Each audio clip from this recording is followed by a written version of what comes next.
Yes, tadi kita udah nonton sedikit cuplikan karya dari Hartati atau Unitati. Tadi aku ralat sedikit ya guys, judul karyanya itu bukan lipatan kesedihan dari ruang dalam, tapi lipatan kesedihan dari kamar dalam. Oke, itu dipentasin untuk closingnya FTJ di Teater Jakarta. Nah, mungkin Mbak Dinda bisa jelasin sedikit gimana proses penciptaan atau misalnya metode penciptaan yang digunakan oleh Unitati di karya ini, Mbak Dinda. Itu karya yang asik sih. Saya kebetulan ikut perjalanannya gitu loh. Nah, bagaimana si tubuh itu menubuhkan konsep atau merespon peristiwa yang sudah menjadi konsep tadi. Ya. Nah, terus si Ibu Hartati itu. Nah, dia punya konsep dalam karya Hartati, misalnya terdapat lipatan kesedihan yang rasanya jauh banget karena ada permainan artistik dan lighting yang waktu itu dibuat sedemikian rupa. Karena di ruang dalam itu, jadi menjangkau ruang dalam itu dibahasakan dengan bahasa artistik atau warna yang sangat jauh sekali. Hartati kalau tidak salah tuh memakai metafor visual yakni adegan yang jalan mundur. Nah itu sebetulnya jalan mundur. Nah kan kalau kita ngelipat kertas atau apa, kita ingin tahu lipatan di dalamnya itu apa, kan berarti jalannya mundur tuh. Mundur ya. Nah itu yang dipakai bahasanya. Kayak apa ya istilahnya, kayak unfolding ya, maksudnya ya, kayak. Betul. Ya. Jadi untuk lihat di dalam gitu. Tetap nggak kelihatan kan, itu terasa banget. Jadi menelusuri perjalanan kesedihan itu lipatannya dibuka-buka tuh sama dia, makanya jalannya jadi mundur. Jadi perjalanan kesedihan yang diulang kembali untuk mencoba memahami kesedihan yang sudah terlipat itu karena mungkin bertumpuk dengan peristiwa lain, sehingga Hartati butuh mengurainya dengan berjalan mundur, seperti membuka satu persatu tumpukan peristiwa yang sudah ada di dalam jiwanya. Nah ini contoh yang konkret sekali bagaimana Hartati memiliki bahasa bahwa ketika ingin melihat kedalaman, itu konteksnya itu jelas gitu loh, peristiwa gitu loh, peristiwa yang lalu. Nah itu terbaca sekali. Jadi ada wacana direktif, namanya direktif, dan estetik, ada reaksi, pesan dengan tekanan keindahan gitu loh. Keindahannya lewat artistik, lighting, dan tentu saja kostum, musik terutama yang menghantar emosi itu terbaca sekali di karya itu. Jadi peristiwanya kan tetap fokus pada lipatannya. Lipatannya. Yang coba ingin dipahami. Nah si lipatan ini menjadi benang merah yang akan berjalan sampai di ujung pertunjukan itu. Nah, si benang merah itu terjaga banget gitu loh. Dari mulai dia jalan mundur untuk membuka lipatannya itu, yang coba ingin dipahaminya dengan pengayaan peristiwa lewat artistik, yang berfokus pada ada artistik piramida, dan penonton tetap tidak tahu kan apakah lipatan itu ada di dalam piramida itu atau yang sudah ditubuhkan oleh para penari itu gitu. Jadi penonton memperhatikan peristiwa di panggung, di mana piramida itu ada gitu loh. Juga membuat ruang misterinya sendiri karena dalamnya nggak terlihat gitu. Seperti Hartati jalan mundur itu kan tetap nggak kelihatan juga gitu oleh penonton, tapi terasa bahwa si tubuh itu ingin menelusuri peristiwa gitu loh. Jadi ada cahaya yang di piramida itu ada cahaya yang turun, seperti cahaya ilahiyah yang sifatnya ilahiyah yang turun ke bumi terus memberikan warna-warna yang sifatnya penghiburan. Nah di akhir pertunjukan tuh penonton menatap cahaya itu kembali lagi gitu loh. Nah benang merahnya itu jadi terbaca sekali bahwa sesuatu yang membumi, yang turun, dan ketika kita tidak menemukan jalan keluar, dia akan kembali lagi gitu loh, menatap lagi gitu, atau formalnya kayak orang menengadah gitu, berdoa dan seterusnya, itu naik lagi ke atas. Nah benang merah yang lipatan kesedihannya itu tetap tidak tetap terlipat gitu loh. Tetap tidak karena dalam lipatan itu si penonton memiliki kesedihannya sendiri, jadi terasa oleh penonton. Oh iya itu kesedihan gue, tapi gue nggak mau ngomong gitu. Ya, udah terasa gitu di situ. Nah konteksnya itu dapat gitu si lipatan itu, tapi cara merasakannya berbeda kan gitu. Ya. Jadi kalau penonton merasakan lukanya gitu loh. Ya dengan referensinya masing-masing ya gitu. Jadi pasti itu yang tadi dibilang personal, universal, terus individu dan komunal itu ya. Nah kebayang kan kalau si sensornya nggak dinyalakan gitu, dia nggak tahu luka itu apa gitu. Ini apa sih gitu? Ini apa sih gitu. Tapi kalau dia menelusuri luka, setiap luka itu ditelusuri gitu kan, dia akan ketemu dengan apa luka yang ditampilkan dalam peristiwa panggung itu. Kalau untuk karya Unitati sendiri, karena Mbak Dinda kebetulan terlibat dan mungkin tahu prosesnya gitu ya. Setelah dari konsepnya Unitati nih Mbak Dinda ya, dia oke nih aku mau berkonsep tentang ini. Selanjutnya pilihan next stepnya Unitati, dia berpijak dari mana Mbak Dinda? Apakah dia masuk ke ketubuhan itu langsung ke gerak, atau misalnya dia pemilihan artistik dulu, atau dia seperti apa pemilihannya? Nah kayaknya Ibu Hartati ini termasuk orang yang senang menyalakan tubuhnya gitu. Jadi dia sangat bertungkus lumus atau sangat dalam sekali untuk memahami dulu konsepnya secara pribadi ya sebelum masuk ke studio. Nah begitu di studio dia mempresentasikan konsepnya dan seluruh penari mendapatkan konsepnya juga, lalu dijelaskan dengan konteks tubuhnya masing-masing. Si konsep itu sudah bersifat universal gitu loh, karena menggunakan bahasa yang dipahami. Semua orang tahu kalau berjalan mundur itu berarti sedang menelusuri hal-hal yang sudah lewat. Ya. Nah, kontennya tentu Hartati punya metode untuk mengisi konten itu sehingga menjadi kuat gitu. Ya. Nah si koreografer dan artistik panggung itu banyak diskusi tuh. Ya. Jadi maksudnya bersamaan pada saat setelah udah ke studio, artistik juga langsung masuk. Kalau di karya Hartati yang ini justru sebelum masuk studio. Sebelum masuk studio dia sudah melakukan sharing. Banyak orang ditanya, banyak pihak memberikan saran, terus diskusi. Dan si koreografer atau kreator Ibu Hartati itu diskusi sama artistiknya gila-gilaan gitu loh. Tapi aku begini, terus kata artistiknya aku begini, gimana kalau gini terus. Nah setelah itu cukup mewakili bahasa universal tadi, baru mulai terlihat latihan dan latihannya udah jelas gitu loh. Saya akan mengekspos kaki karena itu satu-satunya fondasi yang akan mengatakan muatan luka itu di tubuh atas sampai ke bawah gitu. Ini harus kuat gitu misalnya. Dia udah punya tuh trik-trik seperti itu. Jadi masuk studio tuh eksplorasi yang sifatnya teknis. Tidak lagi eksplorasi yang sifatnya gagasan. Yang menarik dari karyanya Hartati sih menurut aku. Jadi justru sebelum diserahkan ke penari sebagai aktornya gitu ya. Betul. Unitati udah diskusi, sharing segala macam sama artis, jadi udah punya bayangan visual kurang lebih konsep artistiknya itu seperti apa gitu ya Mbak Dina.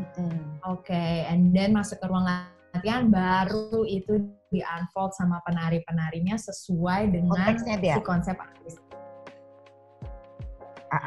Konteksnya itu loh. Maka kelihatan si tubuh yang memang dihidupkan untuk banyak peristiwa dengan tubuh yang cuek gitu loh, yang terlalu sibuk, tubuh yang terlalu sibuk dengan hal-hal lain gitu, bukan tanggung jawab sebagai kreator atau penari. Biasanya kalau misalnya karena ada beberapa kan misalnya metode koreografer yang justru artistik masuk tuh paling belakangan. Nah, si ibu gitu itu ya. enggak, Jadi, kayaknya artistik tuh bener-bener harus dempet ya, deket-deket ya. Ibu itu, iya. Iya, karena justru mayoritas banyak yang enggak, gerak dulu gitu ya. Nanti artistik, terus nanti artistik masuk hanya menyesuaikan apa yang sudah ditampilkan oleh penari misalnya gitu, tanpa berjalan. Jadi kalau Unitati malah metodenya sebelum dimasukkan ke penari, untuk yang ini dia sama artistik mencari terus ya Mbak Din ya. Iya, dan juga dengan musik gitu. Kalau ada ide seperti ini, bunyinya seperti apa sih musiknya dan seterusnya. Kayaknya dia yang paling lama justru perjalanan proses kreatif di luar studionya. Jadi pas sudah nyampe di studio, seperti yang tadi Mbak Dinda bilang, lebih ke teknis ya gitu. Lebih ke teknis, dan dia sudah punya fokus. Misalnya hari pertama saya mau fokus ke kaki gitu, karena itu menjadi tumpuan penderitaan itu gitu loh. Baru ada pengayaan bentuk atau gerak atau struktur yang disesuaikan dengan ketubuhan atau penumbuhan si penarinya. Dia agak bagus tuh. Oh, ini kayaknya kontennya harus dikuatkan. Yang ini kontennya dikurangi deh karena kurang kuat. Itu udah otomatis terjadi ketika di dalam studio. Iya. Untuk proses penciptaannya sendiri ada nggak Mbak Din pas lagi, aku nggak tahu apakah Mbak Dinda tahu atau enggak, tapi mungkin selama Mbak Dinda berproses di karyanya Unitati ini, ada nggak hal-hal yang misalnya dari awal koreografernya udah yakin banget bahwa nggak, ini konsepnya gini, ini visualnya gini, terus tiba-tiba hal itu menjadi tidak relevan dan harus dihilangkan seutuhnya? Atau semua berjalan sesuai rencana? Tentu saja tidak akan sesuai dengan rencana, hanya fokus pada salah satu, fokus pada konsep itu menjadi catatan penting gitu loh. Sepanjang pengayaan bentuk atau struktur itu tidak mengganggu konsep, itu terjadi. Hanya fokusnya tetap di konsep itu gitu loh. Saya lihat Tati sangat bersetia dengan konsep. Jadi ketika ada pengayaan tubuh atau penubuhan atau struktur tariannya itu tetap kontak gitu, konsep itu. Ya jarang lari dari konsep itu karena mungkin perjalanan si konsepnya itu panjang gitu loh. Jadi dia tahu seluk beluknya bagaimana, kalau gini memang udah banyak cara untuk pengayaannya itu udah punya juga. Mungkin kenapa aku menyinggung hal ini, mungkin ini akhirnya kita tarik lagi seperti tadi awal obrolan kita, makanya kenapa menjadi sangat penting ide dan gagasan itu di sharing untuk mempunyai konsep yang kuat, jadi kita istilahnya bisa fokus, karena banyak juga loh mungkin yang kalau konsepnya nggak kuat, yang sebenarnya cuma lintasan-lintasan tuh tergoda tuh.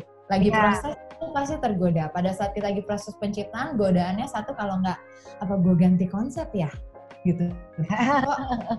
Kok visualnya malah kesini ya gitu, apa gue ganti konsep, karena kan pasti ada unrevealing ya pada saat kita proses penciptaan. Itu ada hal-hal yang di-reveal gitu, yang mungkin akhirnya jadi lebih menarik daripada konsep kita kalau konsep kita nggak kuat gitu. Iya betul. Aduh gue ganti konsep, itu satu.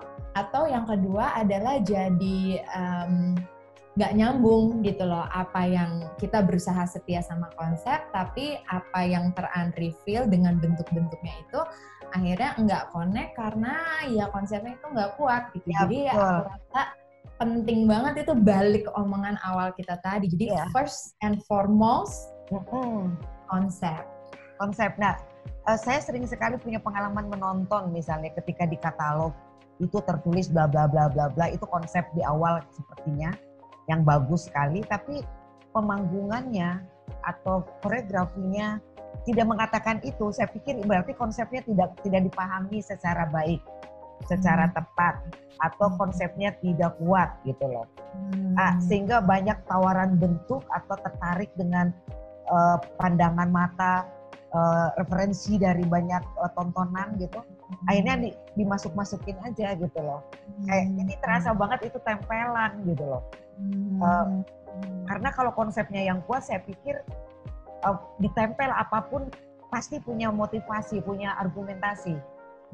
Selama misalnya pendekatan karya kontemporer yang ekspresif misalnya dan bebas itu kan memungkinkan terbentuknya ruang penciptaan yang luas gitu. Nah, si pendekatan karya kontemporer yang ekspresif gitu misalnya dan bebas itu gitu. Biasanya bebas dalam pengertian dia mengambil banyak bentuk gitu.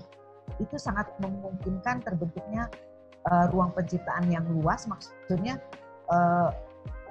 ketika konsepnya itu tertulis dengan kuat, dengan pandangan yang sangat luas, begitu masuk ke studio dan dibuat pemanggungannya bla bla bla, karena dia sudah kuat dan luas ya diapain aja oke, gitu loh. Iya. Tuh. Tapi mungkin kan kadang kita sebagai orang yang bikinnya gitu ya Mbak Dinda, kita blind gitu ya, bahwa kita nggak bisa sadar bahwa itu gimana ya? Gitu ya. Iya kan, kadang-kadang kita terlalu deket kan sama apa yang karya kita dalam arti pada saat kita deket banget kan dengan penciptaannya itu. Kadang kita nggak bisa melihat lagi secara netral atau subjektif gitu kan. Itu bahwa misalnya tiba-tiba nggak nyambung nih konsep sama visualnya misalnya gitu, atau tiba-tiba itu gimana ya cara ada nggak sih Mbak Dinda tips trik atau apalah yang Mbak Dinda bisa share? Kalau saran saya kembali ke konsep dan gali kembali kosakata yang kita punya. Misalnya gini, kesedihan, kalau punya kosakata 100 tentang kesedihan, itu dibuka lagi aja data itu gitu, data yang ada di tubuh kita. Karena kita merekam banyak kesedihan, misalnya akhirnya tertumpuklah 100 kesedihan. Begitu harus memvisualkan kesedihan, ketika satu adegan dia tidak suka, kan masih banyak kosakata di dalam. Nah, yang salah adalah ketika mencari tubuh di luar dirinya, kosakata di luar dirinya yang dia tidak mengerti gitu loh. Tapi nyomot aja gitu. Itu sering banget itu ya. Kenapa? Itu deh malah yang terjadi. Mungkin justru itu optionnya biasanya Mbak Dinda. Biasanya kalau deadlock gitu kan, aduh ini diapain lagi ya? Ya comit aja ini tempel. Berarti itu kan bukan kosakata yang ada di internal si koreografer kan? Padahal syaratnya koreografer dia punya kosakata yang banyak, punya bahasa tubuh yang banyak, karena radarnya menyala terus gitu kan, tubuhnya menyala terus gitu. Nah begitu dia deadlock terus mengambil, berarti dia tidak percaya dengan internalnya gitu loh. Nah, internal itu kan yang sangat menarik gitu adalah unsur-unsur tradisi, bukan yang tradisional ya. Tradisi itu bagaimana lingkungan membesarkan, orang tua membesarkan, itu kan tradisinya dia. Gitu. Itu kan banyak sekali bahasa yang bisa dipakai atau dipergunakan untuk menutupi ruang ketika ada deadlock itu gitu loh. Isi apa lagi? Ya kembali aja ke tubuhnya. Kan banyak. Justru malah kadang kalau aku sih gitu pribadi lagi ya guys, aku kan aku yang ngobrol di sini ya. Tapi jadi aku cuma bisa ngasih tahu pengalaman aku. Tapi memang justru rather than looking inside, justru kita carinya keluar. Aduh nih deadlock nih gitu ya. Apa nih? Siapa nih? Ngapain nih gitu. Tapi it's always external rather than revisit. Jadi salah satu metodenya sebenarnya bisa revisit kembali ya. Betul. Nah, karena terhadap kita dan konsep kita. Ya. Kan kalau misalnya konsep kita tapi meminjam bahasa orang lain gitu kan, bahasa tubuh orang lain yang maksudnya juga berbeda gitu kan, kayak cherry picking gitu loh. Dan itu akhirnya makanya jadi kerasa kok kayaknya tiba-tiba ada satu bagian yang kayaknya nempel aja gitu ya. Kok kayak nggak masuk akal gitu ya. Iya, misalnya loh kenapa jadi ada selendang jatuh ya gitu. Dari mana asal usulnya gitu kan. Yes, benar. Dan mungkin itu sebenarnya kaitannya juga ke benang merah ya pada saat proses penciptaan itu. Nah kalau dia biasa mengambil internal dari dalam, itu benang merahnya tetap terjaga. Nah itu asiknya ketika kita banyak kosakata di dalam, banyak bahasa tubuh di dalam yang tersimpan lewat memori itu. Menariknya adalah bisa tetap menjaga benang merahnya karena dirinya sendiri kan. Dirinya sendiri. Jadi sebenarnya benang merah itu perlu secara intensional dipikirin nggak sih Mbak dalam proses penciptaan? Kalau dia punya memilih profesi koreografer atau penari, mau tidak mau itu harus menjadi bagiannya. Gitu. Harus dipikirkan terus artinya gitu loh, nggak bisa misalnya sekarang di luar studio gua nggak jadi penari, sekarang mau jadi apa, kan nggak bisa. Kalau itu profesi yang sudah dipilih kan, artinya ada konsekuensi yang harus tetap punya koneksi dengan pilihannya gitu.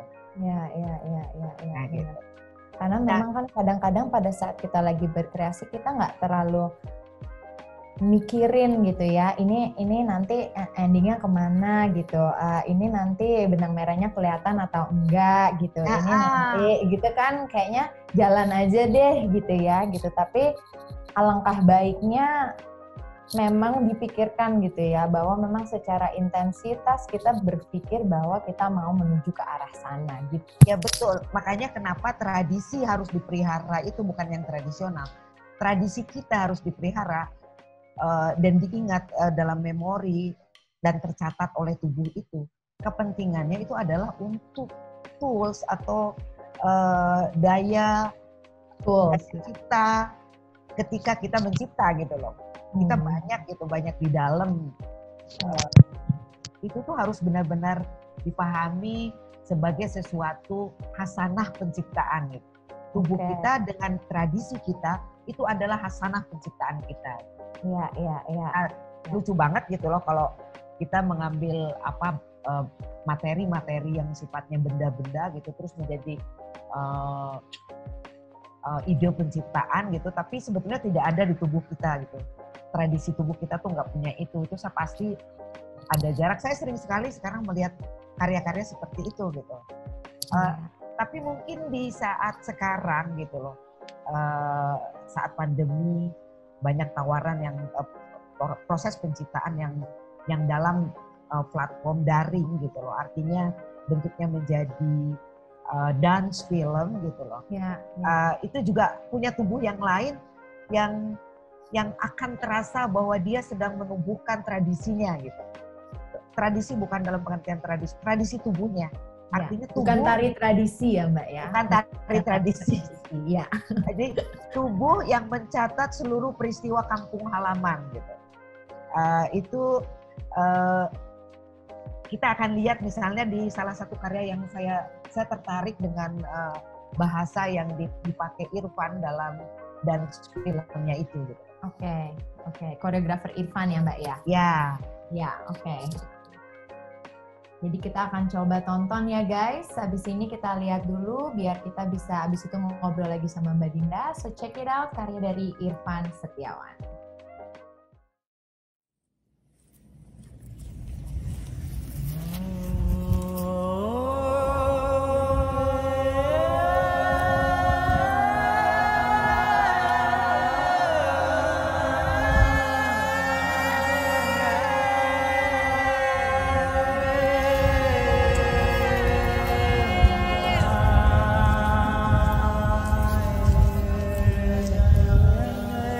Yeah.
Tadi kita udah saksiin ya guys sedikit cuplikan dokumentasi karya dari Irfan, judulnya In Spirit in Reality. Nah sekarang aku balikin lagi ke Mbak Dinda, mungkin Mbak Dinda bisa bantu menjelaskan atau breakdown proses penciptaan di karya Irfan ini Mbak Dinda. Silahkan Mbak Dinda. Nah saya melihat pertunjukannya Irfan itu di YouTube-nya, di medsosnya Irfan gitu loh. Ya. Nah saya melihat tubuh yang lain gitu loh, tubuh yang menafsir sejarah Bangka melalui sebuah tempat bernama Belinyu. Nah kalau kita membaca Belinyu itu menyimpan sejarah akulturasi etnis Cina, Melayu, itu tentu saja pemantiknya itu adalah industri tambang timah. Nah sang kreator atau Irfan itu memantik kreativitasnya karena dia punya tools tubuh yang memang terlatih. Nampaknya terlatih, saya tidak tahu dia latihan terus atau tidak, tapi nampaknya terlatih. Itu memantik kreativitasnya itu lewat sensor bunyi. Jadi ada suatu mantra yang kita bisa dengar di background, di backsoundnya karya Irfan itu. Tadi kita udah dengar ada suara mantra yang dikenal oleh masyarakat Belinyu itu. Awalnya yang sering berpindah-pindah itu adalah mantranya mereka gitu.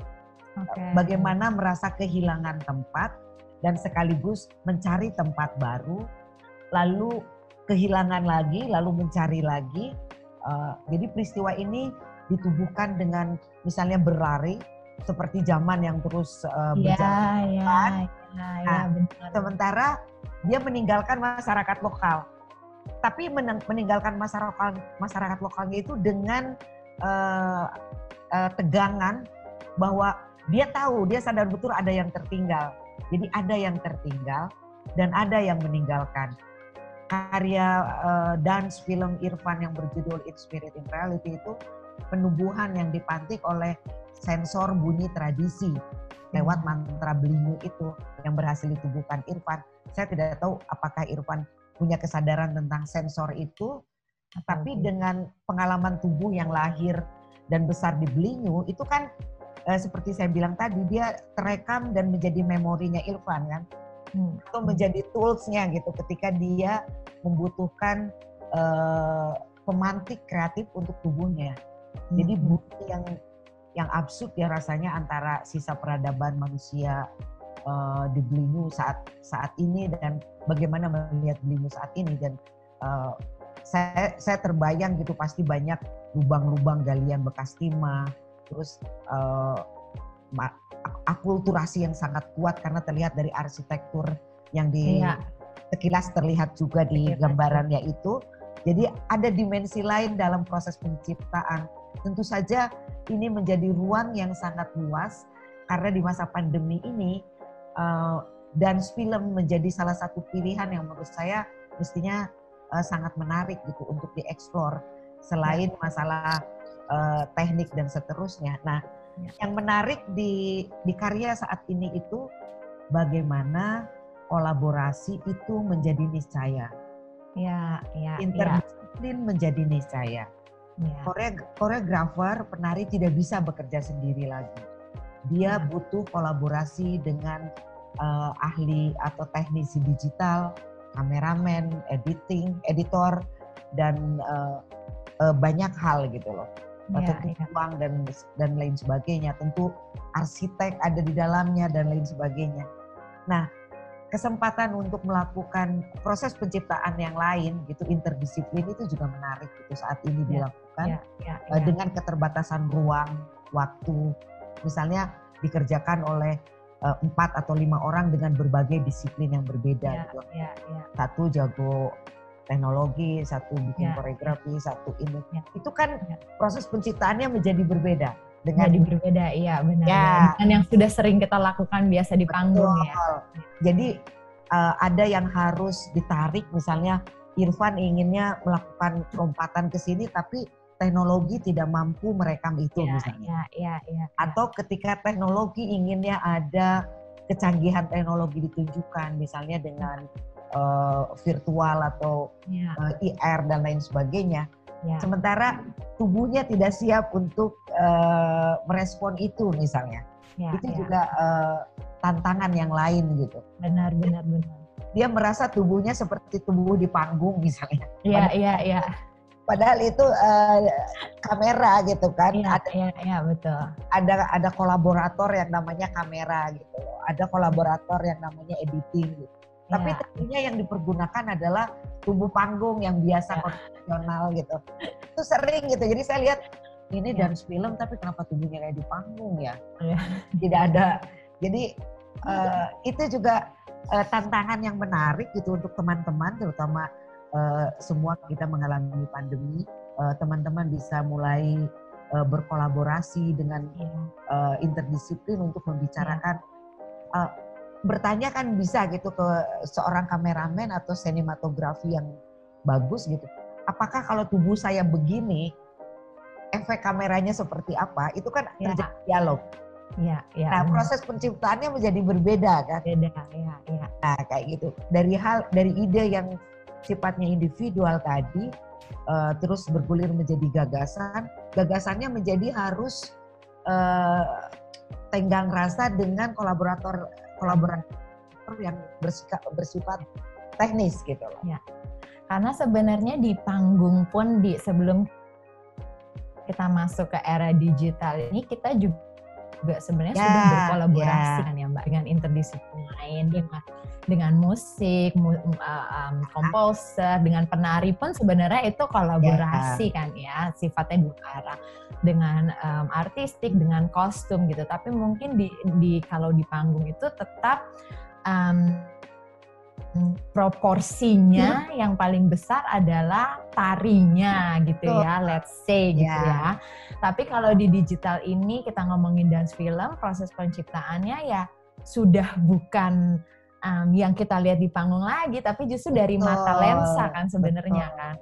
Jadi ada angle, ada editingnya nanti. Jadi justru hasil akhirnya yang harus dipikirkan daripada prosesnya yang saat itu. Jadi, benar nggak sih? Hasil akhir itu kayak semacam ada dua ruang loh. Kalau satu ruang penciptaan yang murni keinginan sifar, lalu dibicarakan di ruang lain membicarakan teknis gitu kan, karena ada kamera itu. Bolak-balik seperti itu berbeda. Misalnya sekarang perkembangan tari kontemporer, orang sudah biasa pakai video mapping, sudah biasa pakai virtual, ada efek bunyi, efek cahaya, efek sabuk segala macam udah biasa. Tapi kan kejadiannya saat itu di waktu yang sama tatap menatap, ada unsur auratik antara si tubuh yang di panggung dengan penonton saling menatap. Ini kan tidak. Terus pertanyaannya, apakah kamera itu adalah mata penonton? Kan bukan. Karena dia melakukan editing kan gitu loh. Kalau penonton yang langsung kan dia yang mengedit adalah persepsinya gitu kan. Kalau ini kan, nah pertanyaannya apakah mulai diperbincangkan oleh teman-teman penari atau koreografer atau kreator, apakah fungsi kamera itu sebagai artistik? Itu sih yang menarik untuk mulai apakah itu bagian dari artistik? Nah, apakah itu loh. Itu yang belum dibicarakan secara khusus tentang karya-karya daring ini. Karya daring, iya benar. Karena selama ini kalau misalnya di konvensional di panggung, kamera adalah dokumentasi, betul, ya maksudnya, betul. Gitu. Sifatnya ada dokumentasi. Atau kalau misalnya kita bekerja dengan video mapping dan lain-lain juga pun, tetap proporsinya itu less than si tarinya ya, let's say gitu ya. Yeah. Tapi kalau di daring sih, kalau dari aku personal melihatnya, karena misalnya seperti aku back to ngelihat karya Irfan gitu ya Mbak Din. Sebelum Mbak Din cerita latar belakang itu, aku honestly karena mungkin referensi aku juga gitu ya, tidak tahu masa itu, jadi aku nggak ke arah situ, tapi aku bisa lihat bahwa dengan perjalanan si kamera itu, aku merasa Irfan seperti lari dari something gitu loh. Jadi dan itu kan akan beda kalau misalnya kameranya dari depan misalnya gitu ya, atau kameranya dari belakang, atau kameranya dari samping, itu kan efeknya beda kan gitu.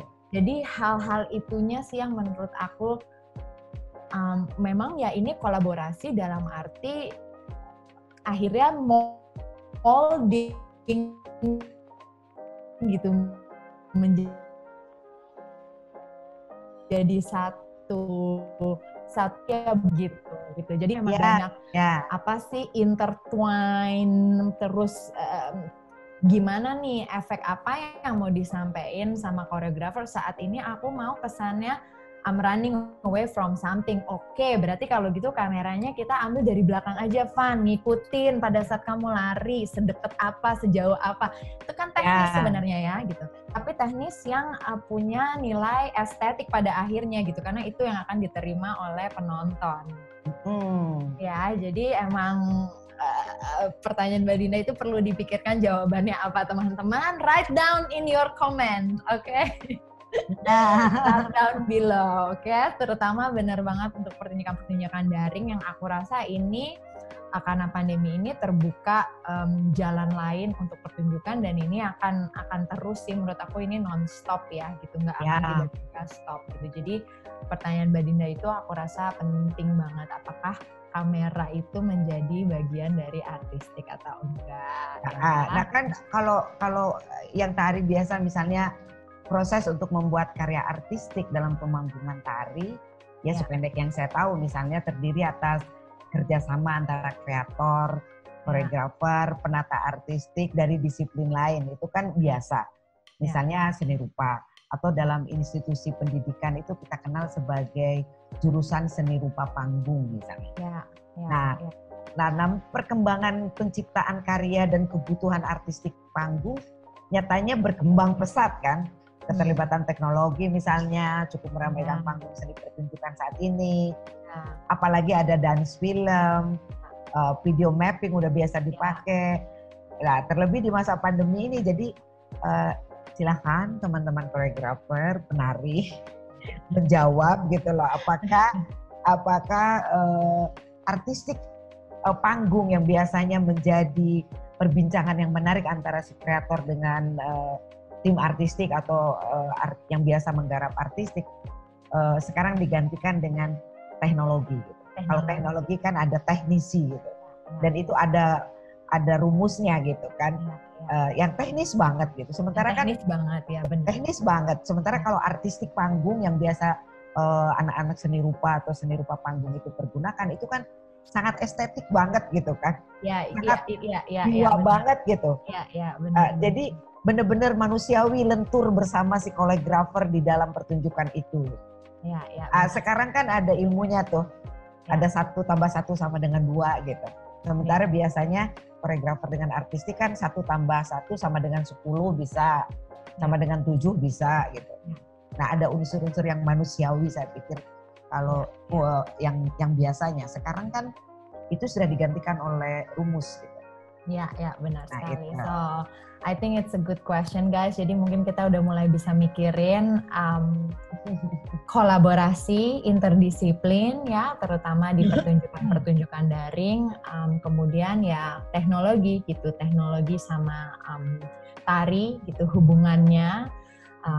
apakah itu bagian dari artistik atau gimana. I think it's something very important to think about karena ini memacu juga kreativitas kita sama memotivasi kita juga untuk membuka mungkin ruang lain yang belum pernah kita coba sebelumnya. Seru banget Mbak Dinda. Okay, so we gonna come a little bit later. So see you in a bit.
Oke guys, kita almost the end of the program. Barusan kita udah saksiin karya dari Haryanto Gulur yang judulnya Gulur.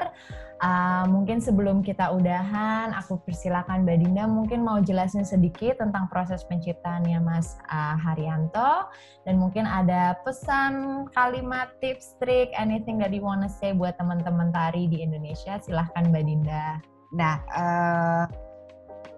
saya ingin menebalkan sedikit gitu bahwa kita sudah menonton karya Hari Gulur yang Haryanto Gulur yang berangkat dari hasanah tradisi lokal Madura, menggulur atau menyuburkan tanah sebelum dipergunakan untuk berbagai hal. Tema-tema seperti kritik sosial, industrialisasi dan politik agraria yang gigantik itu memantik penata artistik untuk membahasakannya lewat seng gelombang gitu. Mengatakan tak ada lagi tanah yang bisa digulur misalnya. Artinya teman-teman jangan sekali-kali mengabaikan hasanah lokal. Karena hasanah lokal justru sangat terbuka untuk dibaca dari berbagai sisi. Karena kenapa hasanah lokal menjadi menarik?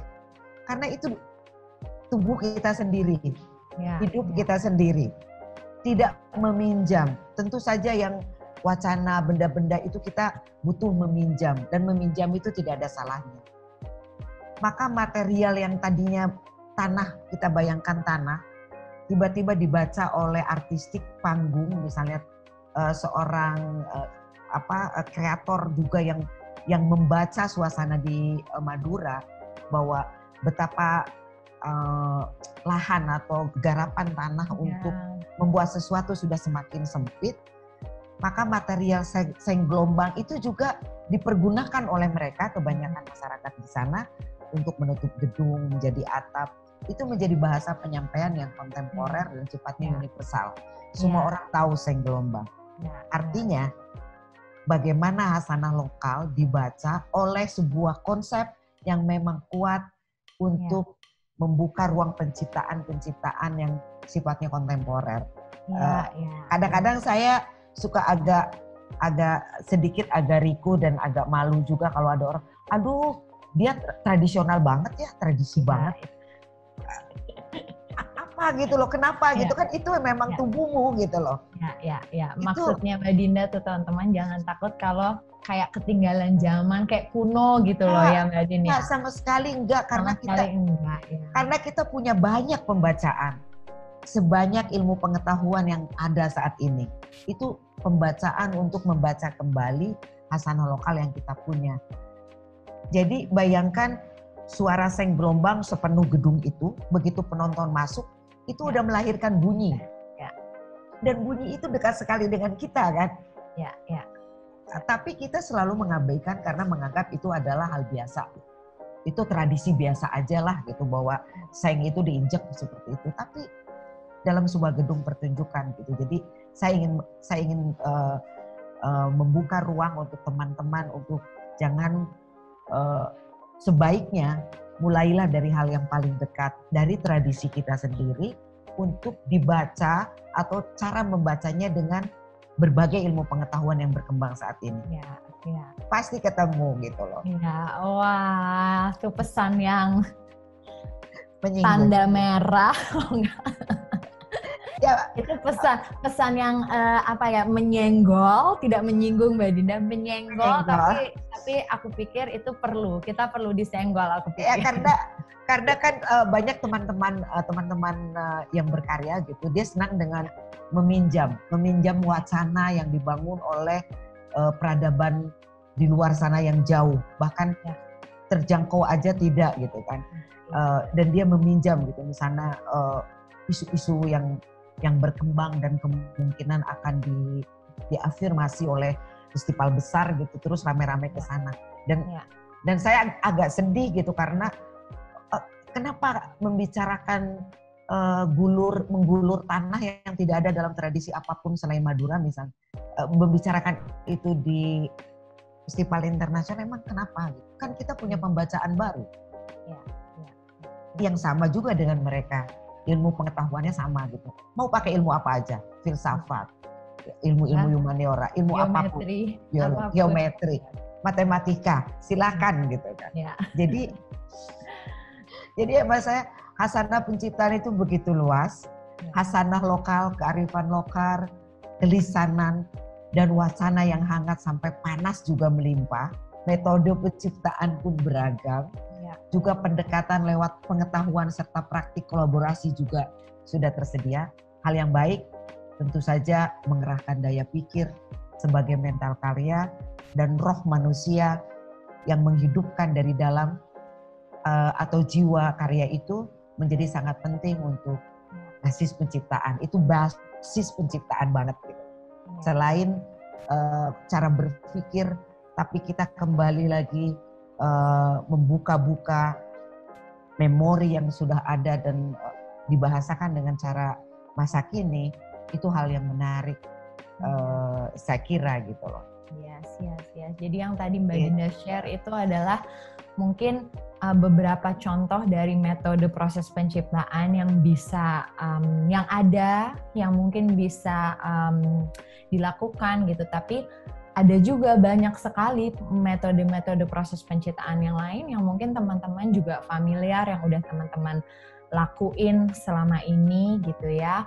Tapi pada intinya adalah kembali ke diri kita gitu loh. Hal-hal yang proses penciptaan, hal-hal yang dekat dengan kita, yang adalah bahasa kita, adalah pengalaman kita, peristiwa kita gitu. Jadi aku rasa itu pesan yang paling penting, dan keep creating, jangan sampai tiba-tiba ternyata berkreasi itu susah. Justru tidak susah. Jadi jangan takut. Hasanah lokal apapun yang sekarang sangat dekat karena kita di masa pandemi, tentu dekat dengan hal-hal yang sederhana, yang biasa. Tentu saja butuh cara berpikir, dan yang pasti saya selalu merindukan karya-karya yang terbaca secara ruh atau jiwa, karena tidak melulu pikiran. Maka saya ingin menutup perbincangan ini dengan meminjam perkataan dari William Shakespeare lewat nasihat Fortinbras kepada Hamlet di saat peristiwa perang yang genting, sama seperti saat ini. Betapa salahnya orang yang larut dalam pikiran. yang sebagian membuat kita arif, dan 3 bagian lainnya membuat kita pengecut. Selamat malam. Luar biasa Mbak Dinda. Mbak Dinda, terima kasih banyak buat waktunya, sharing ilmunya, sharing experience-nya. Semoga obrolan kita hari ini bisa membantu teman-teman tari atau non-tari yang mungkin baru mulai proses mencipta atau bahkan yang udah lama tapi bisa refresh kembali dari topik yang kita bahas hari ini. Ya Mbak Dinda, thank you so much. And before we say goodbye everyone, please help us share, like, comment this video. If you like it, give the thumbs up. And if you want to share it, aku pikir ini topik yang sangat bermanfaat sekali. So share it to everyone you know that you think it will be useful for them. And subscribe to our YouTube, Seni Tari Indonesia. And follow our podcast at Spotify and Apple Podcasts. See you real soon on the other Kabar Tari program. See you soon everyone. Bye.